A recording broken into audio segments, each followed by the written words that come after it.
Welcome back. I'm Malika Anders here with our insider, Brian Windhorst. And Brian, you had a story today on all things James Harden and Ben Simmons. So what's the status on a potential trade between the Nets and the Sixers here? Let me emphasize this. No matter what you hear from the Nets, from the Sixers, from anybody else, the game is on. This negotiation is taking place. It may be a non-traditional negotiation. It may be back channels. It may be intermediaries. The Sixers and Nets are communicating with each other.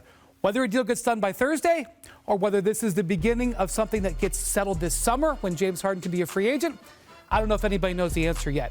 But this is a process, and everything you hear, Malika, I promise you, keep thinking this, everything you hear is a negotiation. Okay, so in the spirit of that negotiation, then, what exactly is the holdup for this trade? Two things. Okay. On the Nets side, what do they get besides Ben Simmons in this deal? Do they get a draft pick? Do they get another one of the players? Do they get one of the young players like Matisse Thybulle? Do they get Seth Curry? That's a guy I think they have a lot of interest in. On the 76ers side, they're not just trading for James Harden.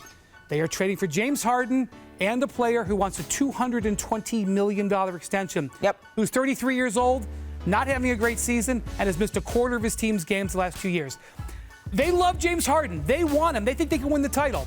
But taking James Harden and that contract, it's not an automatic yes from ownership. That's something they've got to work through. Okay, but the negotiations are on. Everything you hear is a negotiation. Everything we hear is a negotiation. Brian Windhorst, thank you so much. Thanks for watching ESPN on YouTube. For live streaming, sports, and premium content, subscribe to ESPN+.